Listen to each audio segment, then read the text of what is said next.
The story begins with a raggedy demon king preparing his most powerful spell to finish off the protagonist. Throwing a creepy look at Leon Klin, the monster laughed and shouted that this was the end. Immediately after saying those words, it released a huge fireball straight at the guy standing there. However, the hero was not going to give up so easily. Casting a frost spell, Leon Klein sent it back at his opponent's attack. He is now mankind's only hope, and as such, it is his duty to free the world from the tyranny of the Demon King, Belfar. Continuing to block the enemy's attack, Leon found a vulnerable spot to counterattack. Taking advantage of the Demon King's blind spot, the guy materialized a wall of sharp ice peaks with his foot, right below the fireball. The Demon King Belfar, focused on attacking, didn't follow the boy's movements and paid for it. In such an important battle, he neglected to protect himself, and so he was pierced by dozens of frosty spades. Disappearing from the world of the living, Belfar took one last look at his assassin. "Leon Klin, don't even dare think that it's over!" The Demon King shouted in rage, after which he completely dissolved. For a while longer, the protagonist couldn't believe that he had actually managed to do it. Breathing out a sigh of relief, he was sure the threat had finally passed. The great wizard Leon defeated the Demon King Belfar, causing peace to return to the world. At least, that's what people thought. A few days later, the 10-year orphanage, where the world hero Leon was born and raised. The carriage had already been provided, and the lad was ready to leave for the royal castle. While Leon was chatting with the coachman, a child's voice calling his name was heard nearby. A little girl with a teddy bear in her hands ran up to her brother and asked where he was going. Kneeling down in front of her, the boy explained that he was urgently called away on business, after which he asked his little sister to be a good child and wait for him. Patting the girl on the head, Leon promised to teach her magic again when he returned. In just a few hours, the protagonist entered the throne room of the royal palace. There he was welcomed with open arms by the king himself and Prince Shark. Kneeling down in front of them, the guy greeted his highness as well, and remarked that it's been a while since the last time they met. "Long time no see." A familiar female voice was unexpectedly heard, surprising Leon. Turning his head, the boy saw Princess Sira in front of him. The boy turned his head and saw Princess Sira standing in front of him. While the guy kissed her hand, the king explained that he had summoned Princess Sira from a neighboring country specifically for this meeting. To be honest, as soon as the king told her that the hero Leon was coming to the castle, she immediately said she would arrive as soon as possible. "By the way, your majesty, why did you summon me today?" the protagonist inquired. After thinking for a moment, the king said that according to Prince Shark, there was still a cave nearby where monsters appeared. Puzzled by this information, Leon exclaimed that he had already defeated the Demon King. Why haven't the monsters disappeared yet? In response, His Highness explained that this was why he wanted to have Leon investigate the matter. He had also heard of cases where those who entered the cave did not return. Then, clapping his hands, the king pointed out that Leon Klin was not like the others, and if he even went alone, it was unlikely that anything would happen to him. After all, he was able to defeat the Demon King, so there was nothing to worry about. Of course, the protagonist could not disagree with His Highness. He is obliged to eliminate the factors that threaten the people's peace. He has an obligation to do so, especially for the future of these children from the orphanage. Bowing his head before the king, the boy said that he understood everything. He respectfully accepted the ruler's request to investigate the case of the monsters in the cave. In return, His Majesty promised the boy, after the investigation was over, to think about the marriage to Princess Sarah they had recently talked about. Looking at the embarrassed girl beside him, Leon only laughed awkwardly. The king still hadn't changed a bit. Marrying a princess is something unfathomable to a man like Leon. And by the looks of it, now in the throne room among those four people was one who clearly did not approve of the head of state's decisions. With a wave of his hand, the king asked the hero to stay in the castle for the night, adding that Shark knew where the right cave was and he would take him there tomorrow morning. The next day, while Leon was putting all the necessary things into the wagon, the prince's voice was heard nearby. As he and his knights approached the hero, Shark apologized to him for keeping him waiting. Then, holding out his hand to the guy, Shark said with a smile on his face that he would enjoy working with him on this investigation. Leon shook the prince's hand and reciprocated. Soon the two men on the wagons reached the cave.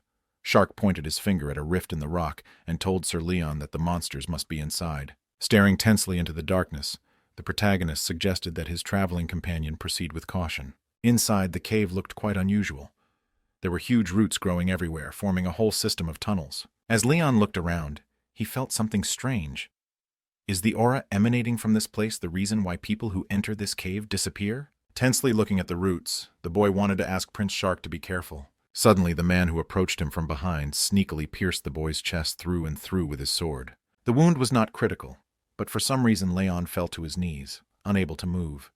He realized at once that the blade had been poisoned. Turning around in horror at Shark coldly wiping the blood from his sword, the wounded lad asked why he had done it.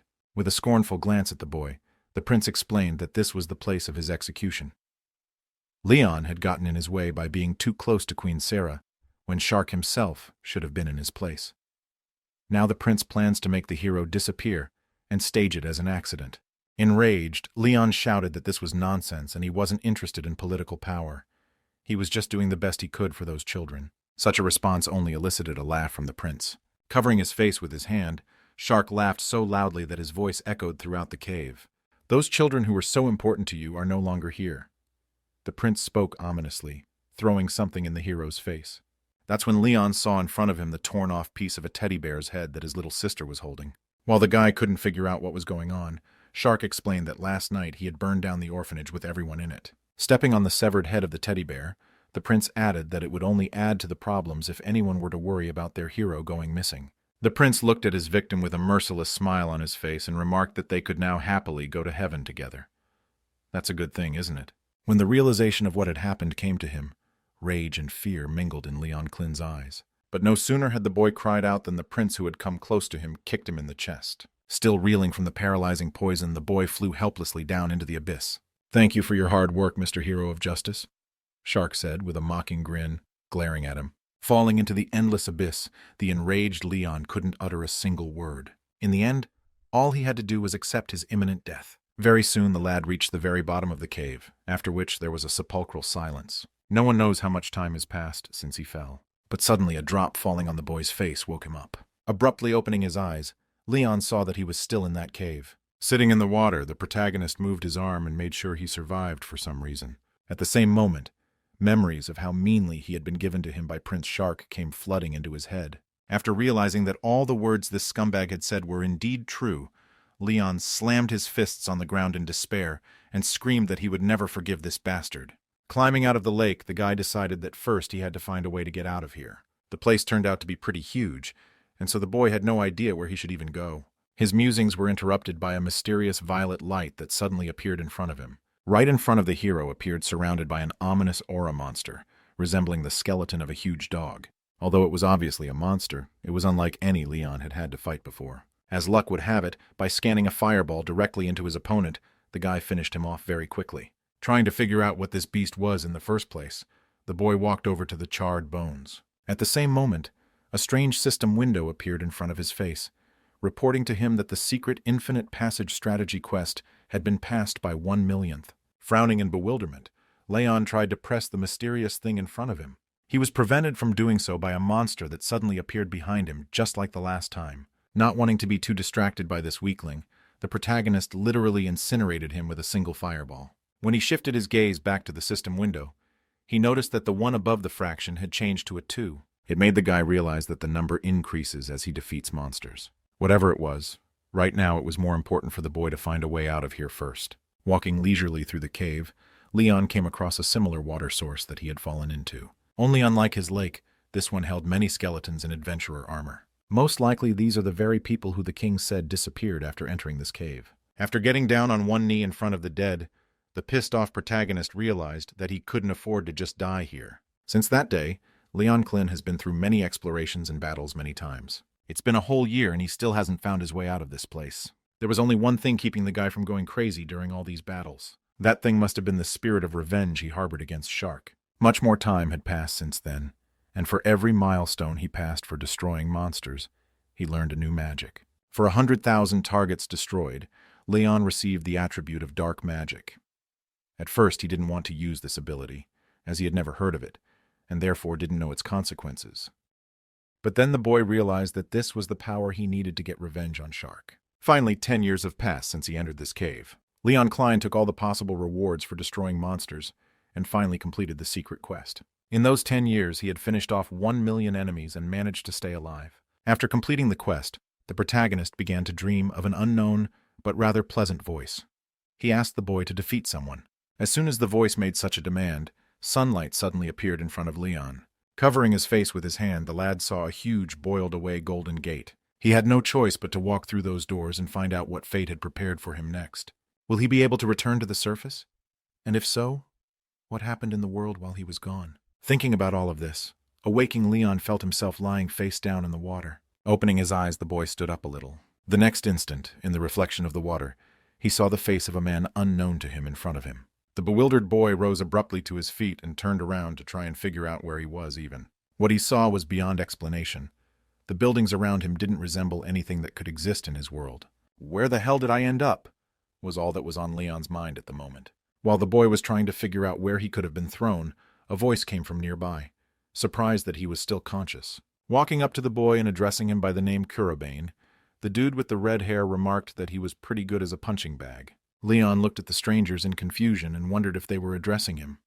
Who were they anyway? Clearly annoyed, the bulky man ordered the boy to shut up and stop saying such strange things. As he got closer, he grabbed the guy sitting in the fountain firmly by the head. Starting to drown the kid in water, the red-haired stranger advised him to finally wake up since he was still half asleep. Still not understanding what these bastards wanted from him, Leon decided to stand up for himself. Spreading his arms out to the sides, he activated the water magic attribute and used the Flood Scourge spell. In the same second, huge water pillars rose from the fountain, throwing the insolent thug several meters aside. Falling to the ground, the red-haired stranger's ass rolled on the ground.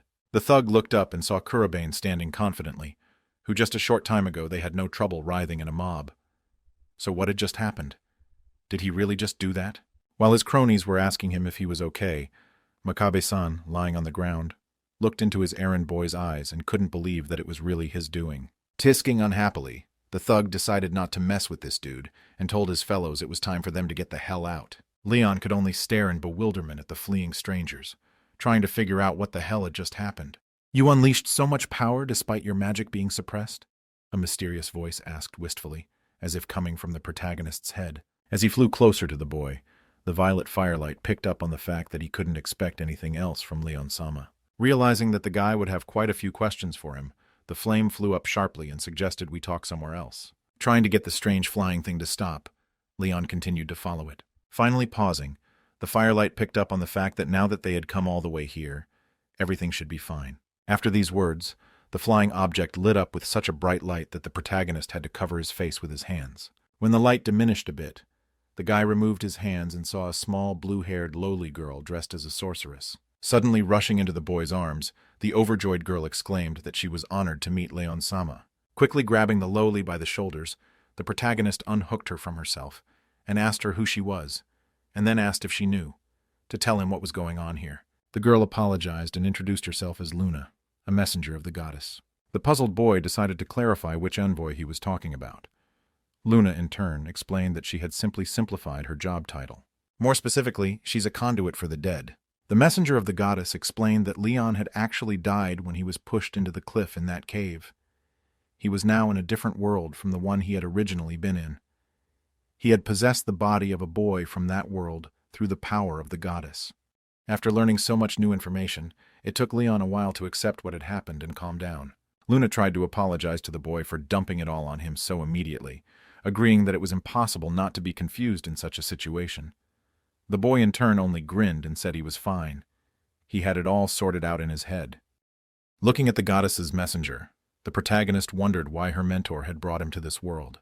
The blue-haired lowly was about to reply when suddenly a bright green glow formed nearby. In front of Leon and Luna, a giant green gate appeared, similar in size to the one through which the guy had exited the dungeon last time.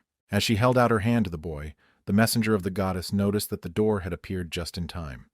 It would help her answer his question. Staring spellbound at the green gate, Leon couldn't even imagine what would await him next. As he passed through the doors, he saw something he hadn't seen in over a decade. He saw the creature he had fought even before he became a world hero in his world. There was no doubt that the monster running towards him had fought under the Demon King Belfar in the past. It turned out to be Granzoris, an insurmountable enemy with a strong magical barrier. Back then, 10 years ago, it took Leon Klin more than 3 days to defeat this beast in his original world. Now he has no choice but to fight it once more. But before Sir Leon entered the battle, Luna advised him to use his new magic and promised that victory would then come easy for him. Quickly guessing what she was talking about, the guy activated an attribute of dark magic. At the same time, Granzoris had already run up to him and was ready to grab the boy with his powerful jaw. As soon as Leon let the dark mana flow through his veins, an incredibly eerie aura formed around him. Reaching out to the monster running at him, the protagonist used the blessing stripping skill. In the same second, the Granzar's nearly invincible magical barrier shattered into small pieces. The barrier completely disappeared in a matter of moments. Leon had never dreamed of such a weapon in the past. Losing its impenetrable defense, the monster turned around as quickly as possible and fled. However, taking away blessings isn't the only thing the attribute of dark magic can do. In one easy motion, Leon unleashed a spell of deadly claws, piercing his opponent's neck. The Granzaurus that had died helplessly fell at the guy's feet. This fight did not last even 30 seconds.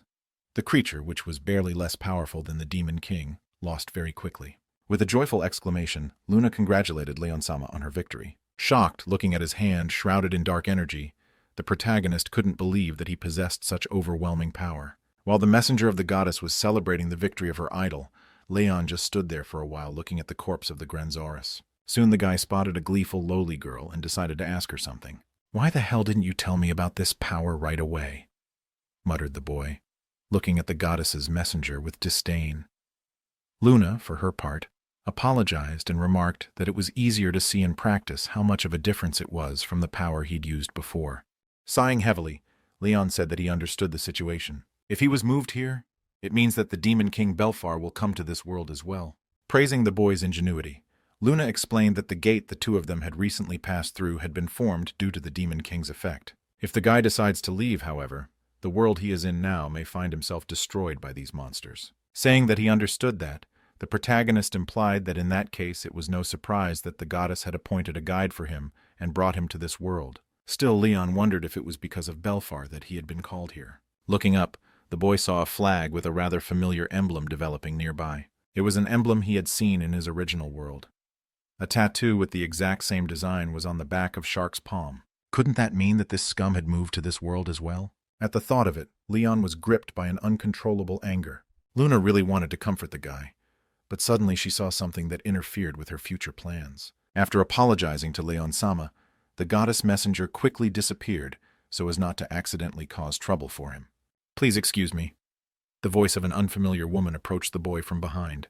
When the girl turned to him, Leon turned to her perplexed. As she came closer, the stranger greeted the guy and asked for a moment. The girl asked the boy if there was a gate open nearby. Luna, as if lodged in Leon's mind, picked up on the smell of trouble, and so advised him to pretend he didn't know what it was about. The boy replied to the stranger that he had seen nothing of the sort. The girl, in her turn, thinking about it, said that it was strange because she could swear that she had felt the presence of the gate. Then, looking closely at the boy's face, she remembered him.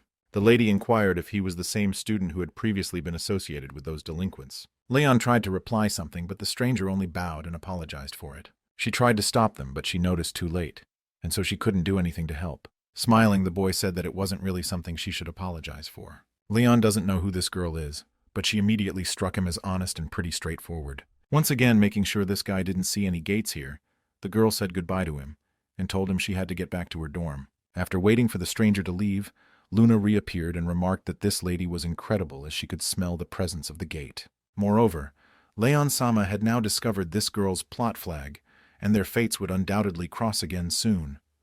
While the enchanted messenger of the goddess was saying this, the main character was looking at her perplexed and didn't understand what she was even talking about. A while later, student dorms. As Leon approached the door to his room, he saw a pile of insult sheets pasted on it. While the boy, sighing heavily, stared at all this art, with a cheeky grin the classmates watching him began to mock him, Leon realized at once what kind of situation he was in. As he gripped the doorknob, he thought that the girl they had met the other day must have been an exception. When they were alone in the room, Luna took on the appearance of a lowly and indignantly yelled out what was wrong with these dudes. Why do they write such vulgar things? As Leon wandered around his new room, he noticed that it appeared that Kuroban Ren, whose body he had taken over, was having a rather rough time.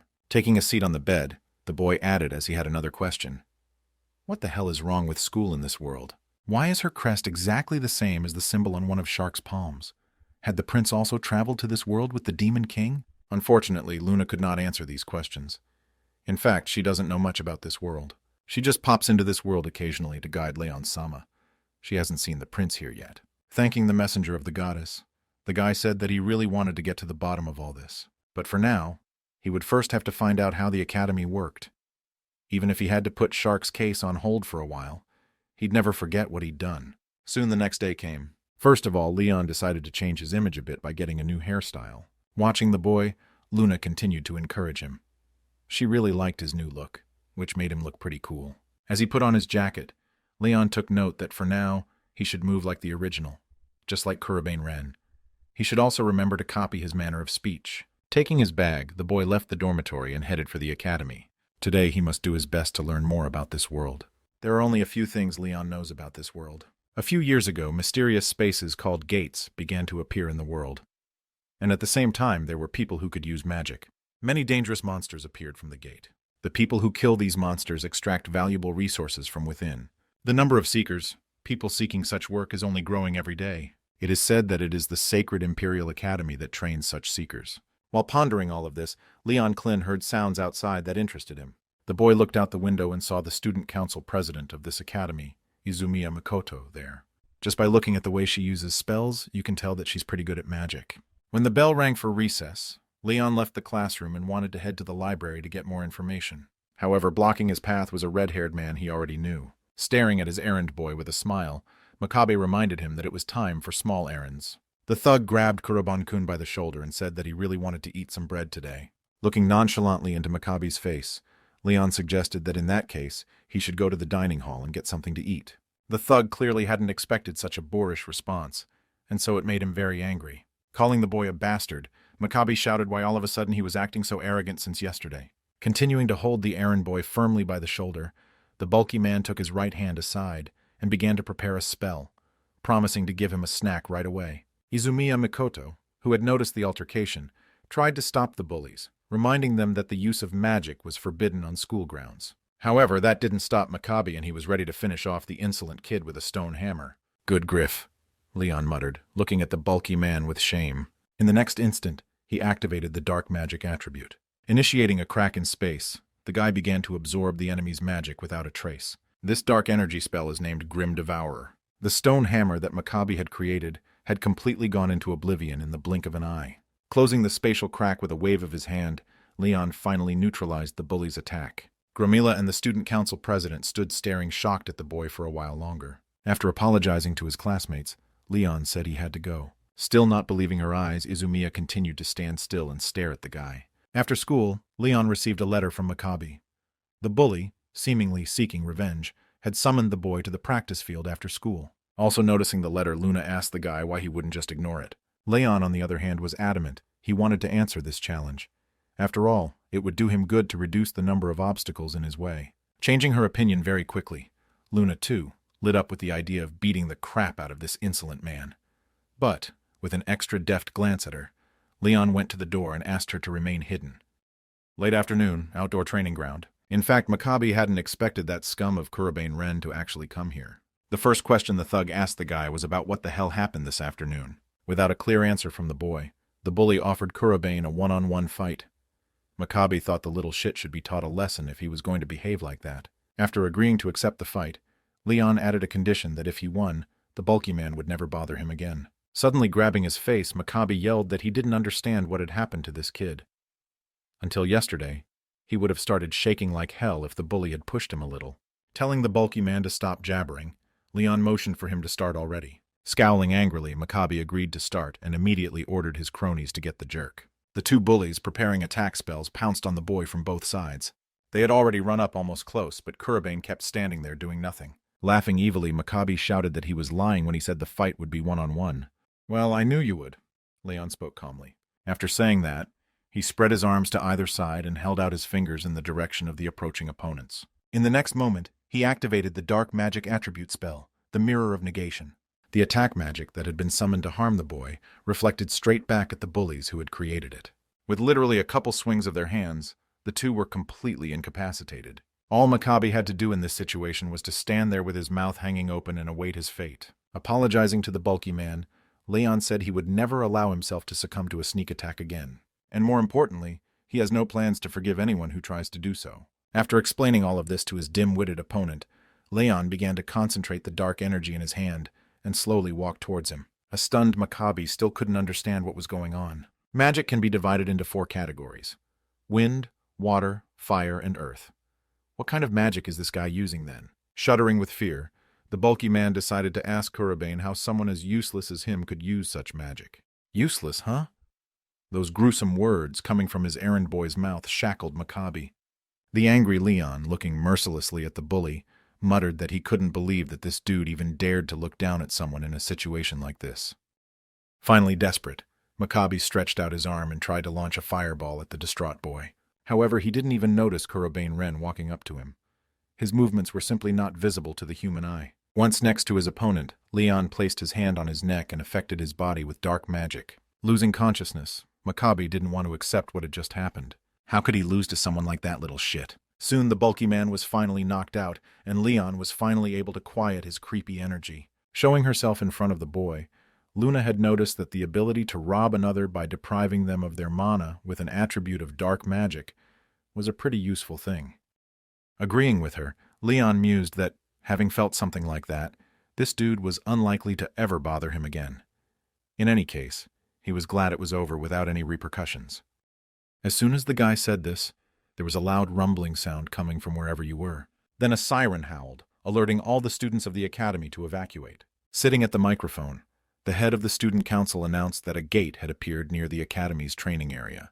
The threat level for the gate has been rated as a red category, which is the highest level of danger. Upon hearing the siren, students ran out of classrooms and dormitories. Izumiya Mikoto, heading down the hallway, informed everyone that students should avoid fighting monsters while evacuating to the city. The girl herself had to promptly begin the process of sealing the gate. However, one of the teachers stopped the student council president and reported to her that the academy principal had ordered that no one should deal with the red category. If students fail the raid because of their recklessness, the academy will be held accountable for their actions. Then, unwilling to listen to him, the girl reminded him that in the past, when the red category gate appeared, the residents of the neighboring houses had suffered great damage.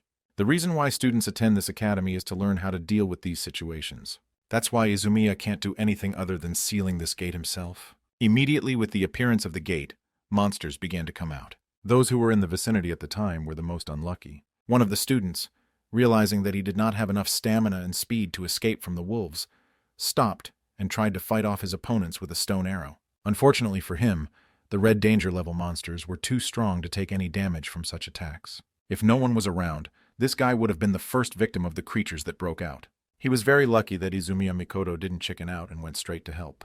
With a few precise shots of frosty spades, the girl pierced all the wolves attacking the student. She is one of the few students in this academy who can fight such powerful enemies. Approaching the frightened boy, Izumiya inquired if he could go, after which she advised him to seek help from his fellow students and move away from the gate.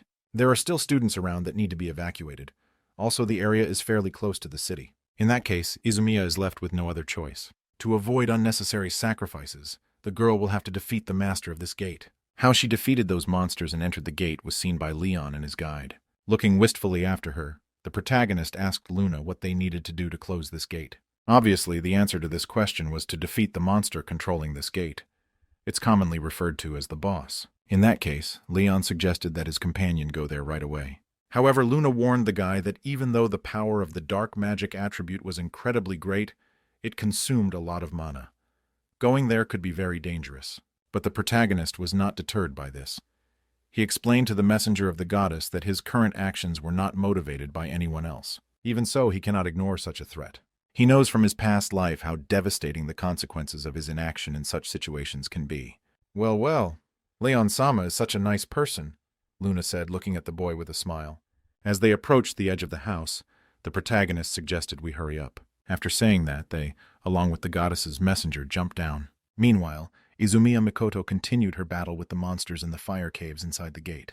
As expected of creatures of the red category, fights were not easy for her. And just as the girl was at her limit, a fiery serpent appeared behind her. Throwing a startled look at him, Izumiya shifted, but realized very quickly that she wouldn't have time to dodge. At the same moment, the dark magic attribute was activated, and the deadly claws pierced the huge monster to death. Staring perplexed at the dark energy emanating from the defeated serpent, Izumiya tried to understand what had just happened. Only after a while did it finally dawn on her who her savior was. Shifting her gaze to the figure standing in the depths of the cave, the girl recognized her classmate.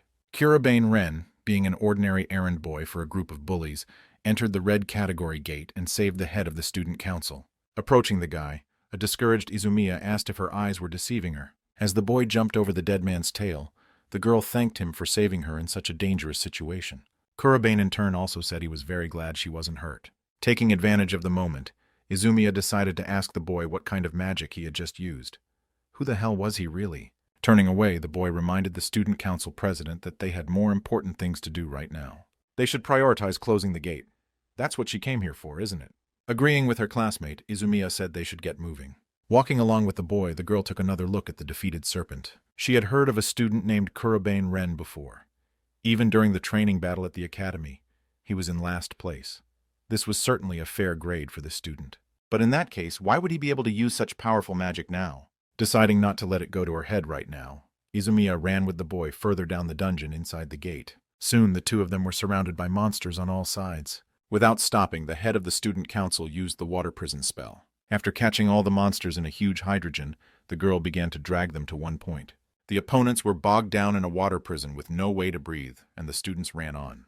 Leon couldn't help but marvel at such magic. But he couldn't expect anything else from the academy's best student. After a while, the ground before their feet parted and an earthquake began. A tall, one-eyed rock golem crawled out from under a pile of stones. The creature immediately tried to attack Leon, but he dodged the blow without much trouble by jumping back. Then, putting his hand forward, the boy activated an attribute of dark magic. This time on his opponent, he used the Blind Edge ability. Already in the next second, the huge creature had once again turned into an ordinary pile of rocks. Watching this, Izumiya immediately realized that the guy had originally aimed at his opponent's weak point, his eye, thus finishing him off with a single shot. This is not only a credit to the unique magic he wields. He activates it quickly and uses it with extreme precision. He acts like a very experienced mage who has been fighting monsters for decades now. The two soon reached the location of the final dungeon boss.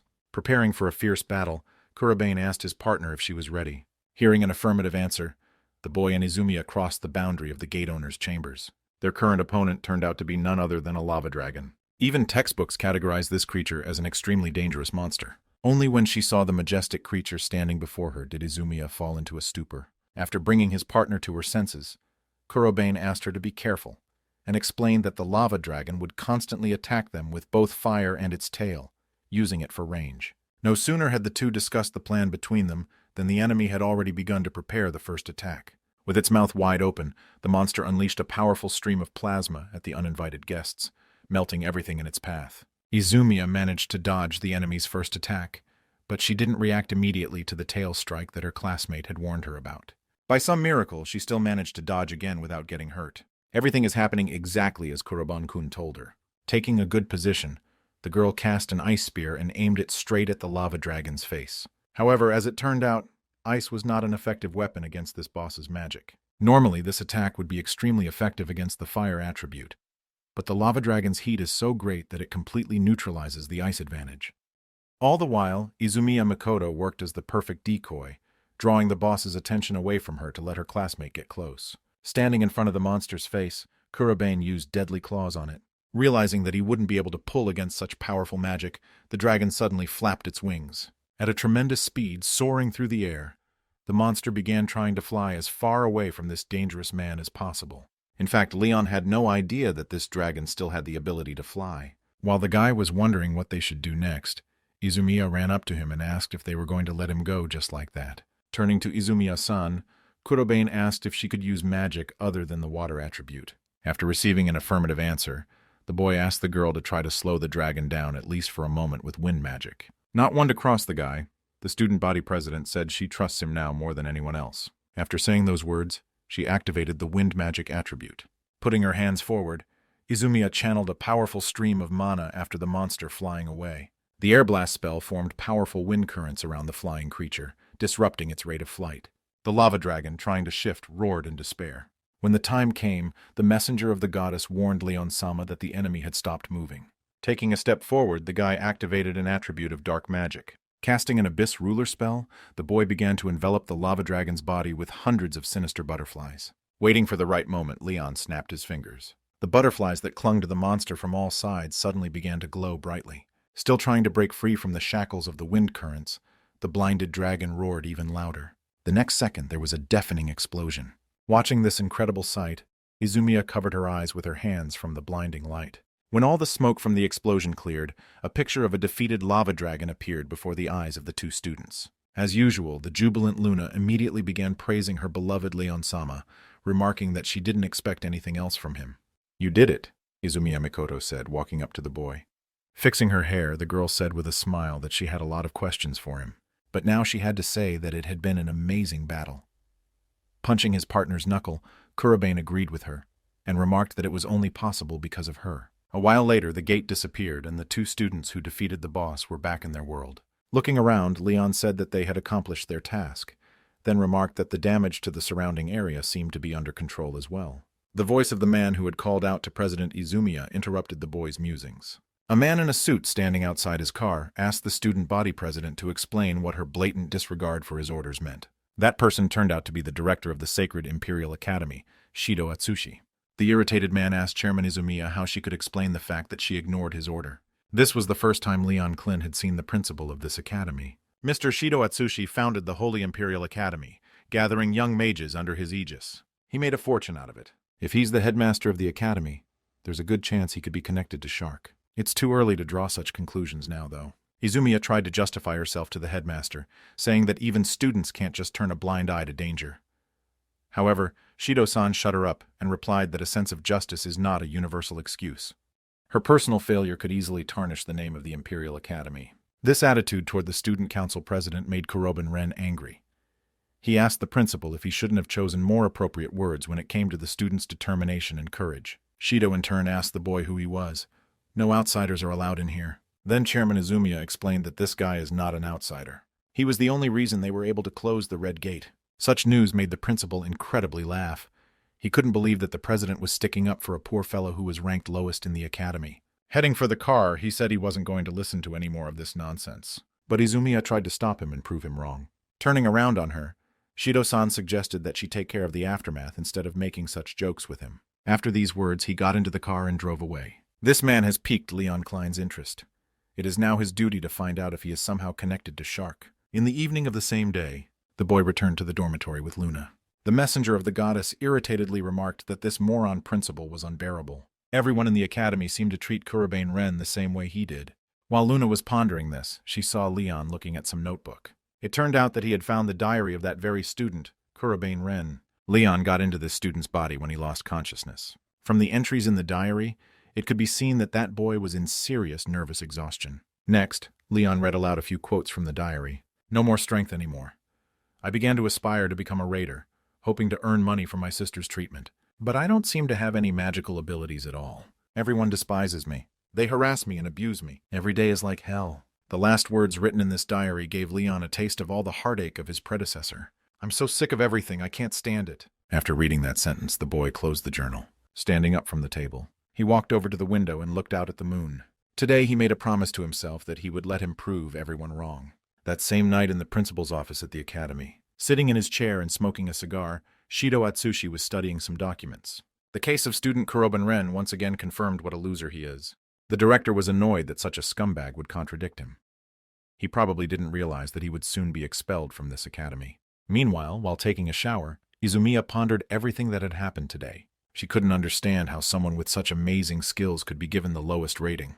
There must be some mistake. Kurobane Ren couldn't have accumulated such unrivaled strength in such a short period of time. Next day, the main building of the Imperial Academy. Blocking Kuroben Ren's path, the unfamiliar guy asked for a moment. His name is Narusa Shuya, and he is the vice president of the Student Council of the Holy Imperial Academy. Naruse said that he had heard rumors that Kurobane had come out of the gate yesterday with Chairman Izumiya. Had he decided to take advantage of the chaos and sneak the dungeon materials away with him? Izumiya tells everyone that the guy supposedly helped her. But knowing her nature, everyone realizes that she probably just wanted to cover for Kurobane. People like that dude don't have the right to bother the chairman. Leon was starting to get a little tense with the cocky, bespectacled man. The boy attempted to explain that he was just trying to close the gate, but such words from a man who hadn't won a single training battle in the entire time of his studies didn't inspire confidence. While Naruse was saying that he wasn't naive enough to believe such nonsense, the two guys were seen by President Izumiya. Calling out to Kurobane, she said she was just looking for him. Determined not to disturb the two, the vice president warned the guy to stay out of the way from now on. But before he left, he reminded the chairman that they had an appointment after lunch.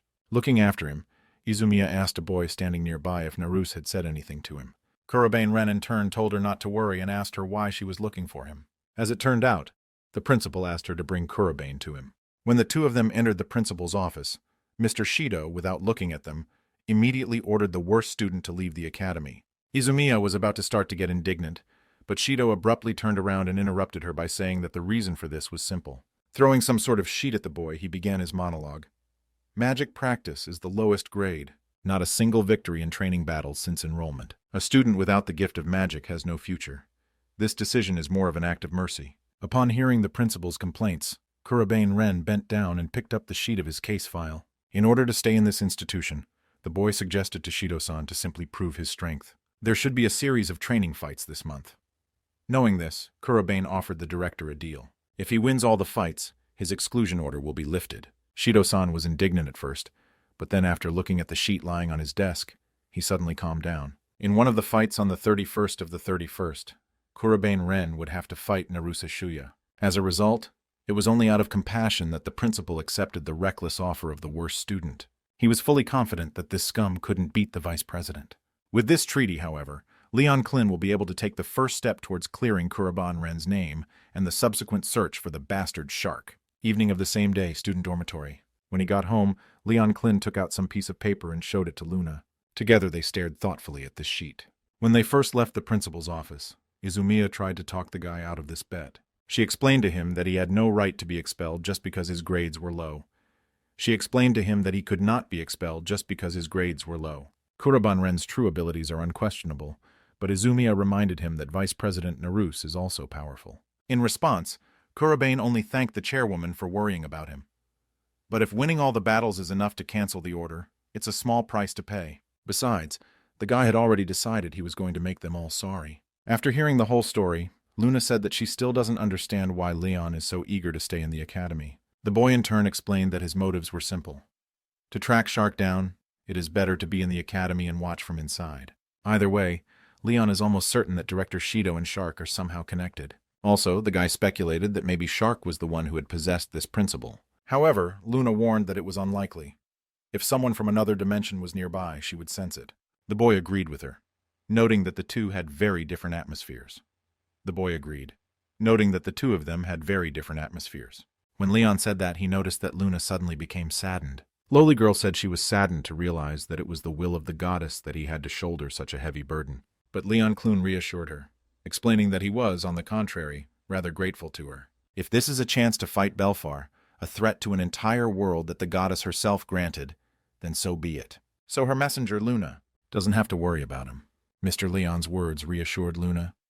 She was convinced that the goddess had made the right decision to choose him. Guy ended this conversation with a suggestion to rest before tomorrow's training battles. An excited Luna agreed with him, shrieking that tomorrow they would give that nasty principal a good kicking.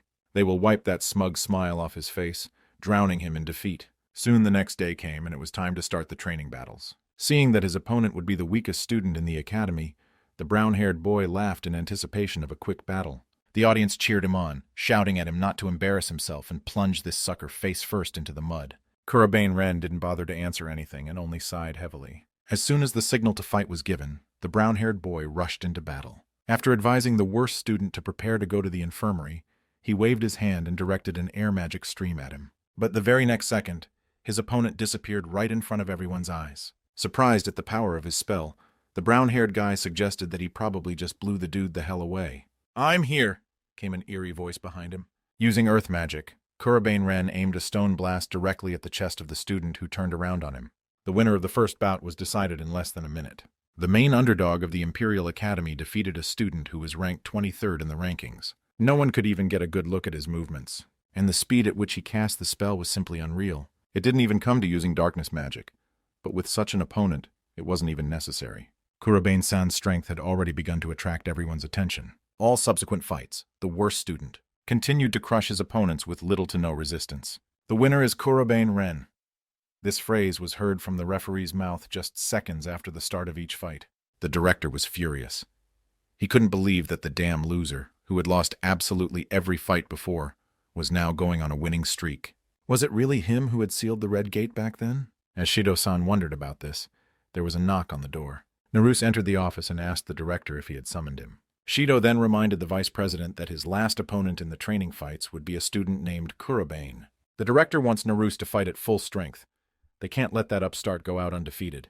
The vice president asked Mr. Shido not to worry, explaining that he had no even theoretical chance of losing to such a weakling. Naruse Shuya was watching Kuroban Ren's fights closely. This guy only used earth magic. Yes, the other students lost, but the vice president is confident that something like this won't work against him.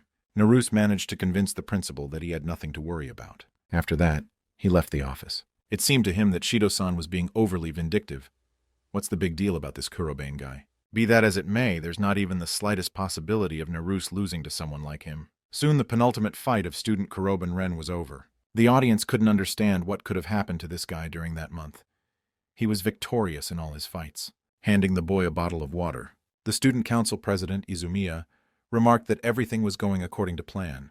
There was only one opponent left to defeat before the bet was completely won. However, this may prove to be the most difficult battle. After a few fights between other students, it was time for the final battle. Before the battle began, Naruse noted that his opponent was incredibly lucky today.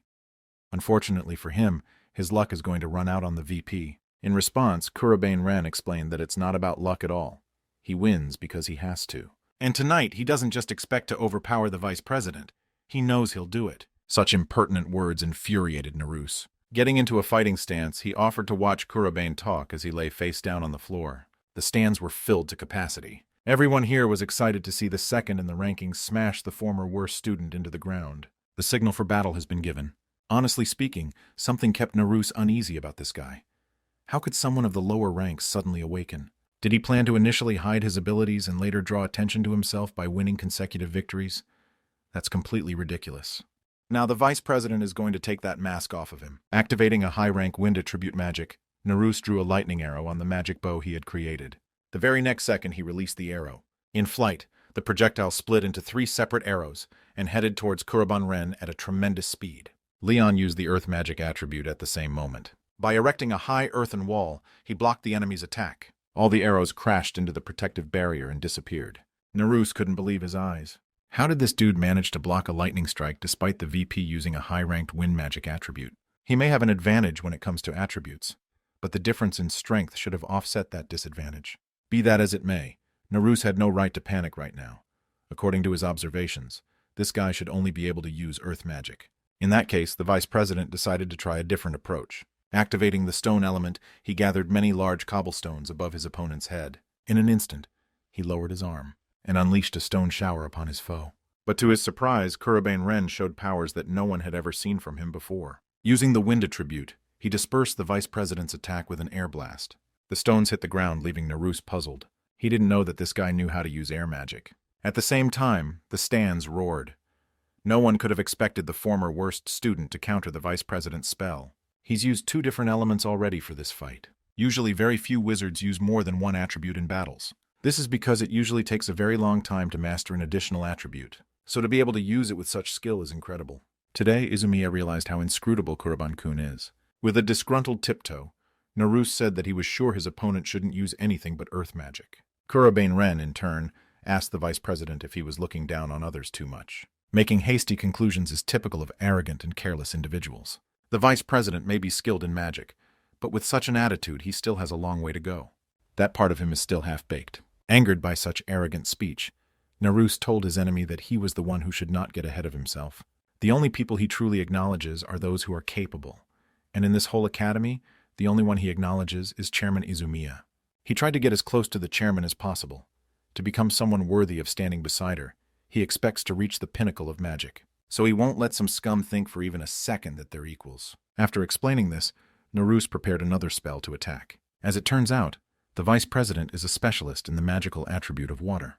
He poured all his professionalism and impressive power into this spell. Directing magic at his opponent, he immobilized him, freezing his feet to the ground. After that, he used a technique called cositis. Directing a stream of water into the sky, he froze it in the same second. Wind magic wouldn't be able to block this attack. Even a magical wall of earth would simply freeze. Thus, Naruse's victory is virtually assured. At least he thought so, until a flame showed in the block of ice. Terrifying mana began to gather at the spot where Kurobane Ren stood. In just a couple of seconds, the boy had already swung his arm, using his flame to leave no trace of his opponent's spell. Using 3 attributes at what skill level was almost impossible for an academy student. But despite that, Kurobane Ren had no intention of stopping. He didn't limit himself to just 3 elements. Creating a block of ice and many sharp ice peaks above the enemy's head, the guy clenched his fist. Frosty shells flew straight at Naruse. Trying to defend himself against the attack, the vice president couldn't believe that this dude actually knew how to use all the attributes. Plus, the craftsmanship of each of the elements has been honed to near perfection. In the end, Naruse was no longer able to resist such power. The ice needles went through his defenses, dealing critical damage. When the attack was over, he fell to his knee with almost no strength. Moving closer, Kurobane Ren decided to give his opponent a little advice. If he truly plans to reach the peak of magic, he must continue to look forward and focus on what he needs to accomplish. But even then, much will still be out of reach. Today has once again made Leon remember what he is fighting for. He has things he must do. "Who in the world?" asked a startled Naruse, looking down at the boy. After saying that, he abruptly got to his feet and tried to pounce on his enemy. But his strength left him very quickly. The final bout was won by Kurobane Ren. Evening of the same day, Imperial Academy. Slamming his fist on the table, the principal crumpled Kurobane Ren's file in his hand. How can such an incompetent person possess the 4 attributes? It's impossible. Thinking about it, Shido-san remembered Izumiya's words that it was only because of Kurobane that they were able to close the gate. No, that can't happen. Standing up from behind his desk, he pulled out his cell phone. "Curse you, Spider-Man." "Okay, sorry." "Curse you, Kurobane Ren. I'll definitely get you expelled," the headmaster muttered as he dialed some number. By winning the battle with the vice president, Leon managed to convince Mr. Shido to rescind the expulsion order. Now the only question is how he should proceed. The guy would like to ask the principal about everything, but he recently went on a business trip. In other words, his current initial task is to block the gate. Then perhaps he can lure those associated with Belfar out of their hiding places with his own forces. Now he needs to find out exactly who he's going to catch. The next day, Leon came to the academy for lessons. After the next lesson, a strange man entered the classroom. This stranger immediately caught Leon Klin's attention. Hashiba Keisuke, writing his name on the blackboard, announced that he had been put in charge of this class. He realizes that this may seem like unexpected news, but it was the order of the superiors. The new teacher was very handsome, so he immediately attracted the interest of all the girls. Leon himself, however, visibly tensed up for some reason. At lunch, talk of the recent training battles continued unabated among the students. Some were convinced the bouts were staged. No one could believe that the worst student could so easily surpass the second-best student in the rankings. Meanwhile, a girl approached Kurobane Ren, who was eating lunch alone, and asked if she could sit down next to him. That girl turned out to be Chairman Izumiya. Taking a seat in the vacant seat, she remarked that the guy had done a great job during the training battle. It was a truly spectacular fight. Also, Izumiya wanted to say thank you to him for what he did for Naruse-kun. He really felt frustrated after the fight. With his words, Kurobane managed to get through to him. By the way, Izumiya still couldn't forgive the principal. In her opinion, his distrust of the matter was too unreasonable. When Kurobane decided to clarify if Shido-san had always been that person, the girl revealed that the headmaster was a former seeker. There were rumors recently that he had some shady connections. The last phrase interested Leon. The conversation between the two men was interrupted by the television, on which the news began. Recent incidents near the Imperial Academy indicate that the gates have been appearing more frequently lately. Fortunately, so far they've all been closing pretty quickly. However, people must remain vigilant. That's why the news had asked people who didn't have magic to stay away from the gate under any circumstances. While watching the news, Leon remembered what Luna had recently told him. If he goes beyond the gate he came here from, this world might end up being destroyed by monsters. There's no way in hell he's going to let Belfar do whatever he wants.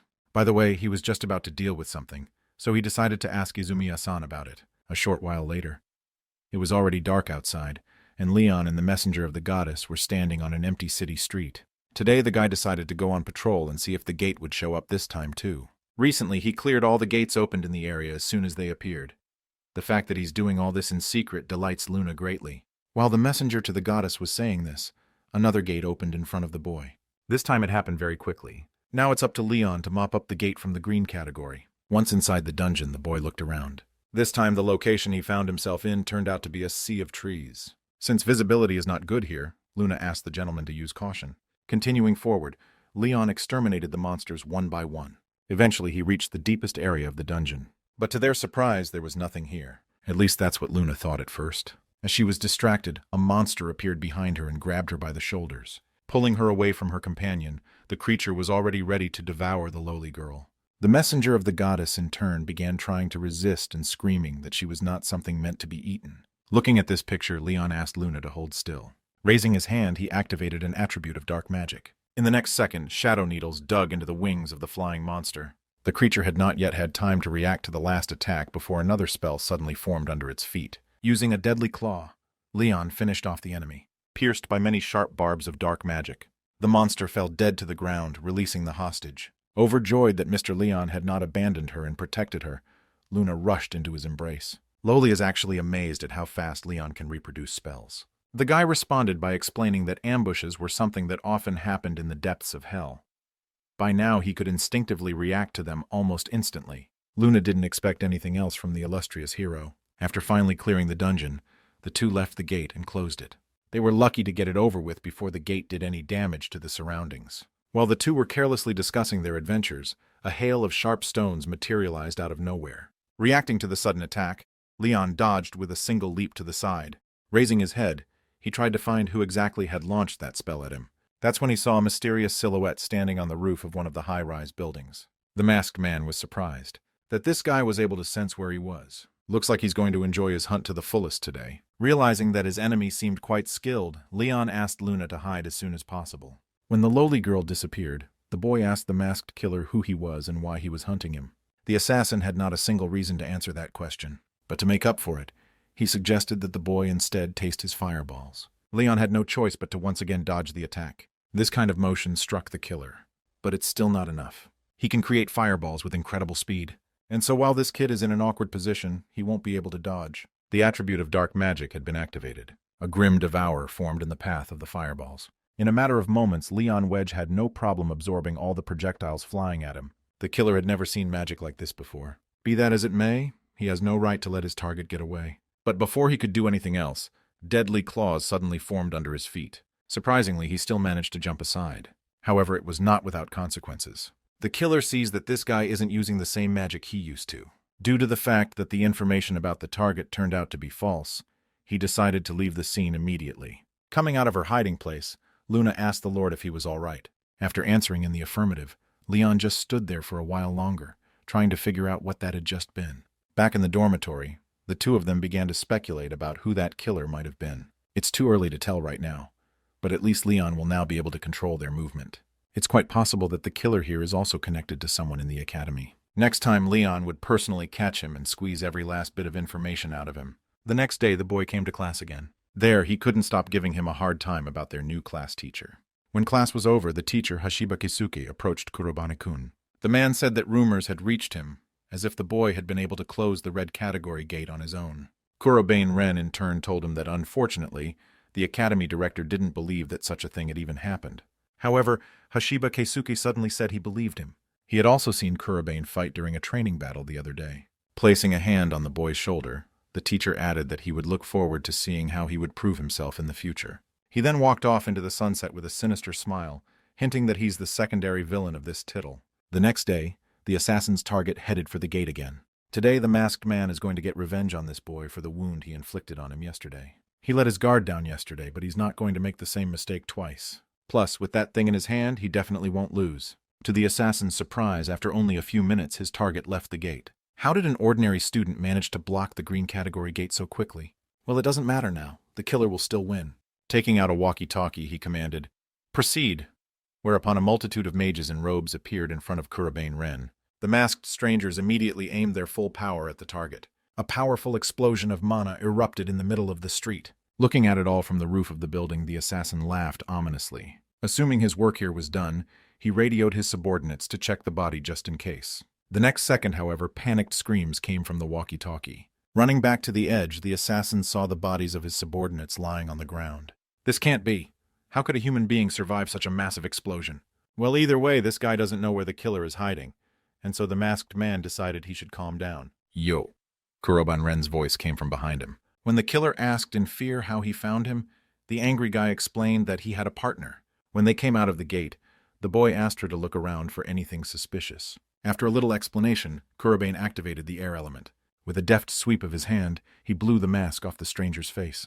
And oh god, who would ever expect it? The butler did it.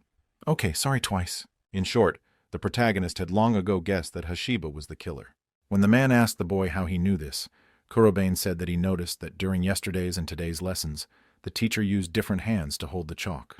The guy immediately assumed that the reason for this was the injury he had sustained on his right arm during their first battle. Also, once he looked into his past, he learned that Hashiba is a former seeker. He was also told about the homing fire attack he used yesterday. He was literally using a technique he specialized in on a secret mission. Extending his arm out in front of him, Kurobane called out to Hashiba Keisuke. "Have you found your resolve yet?"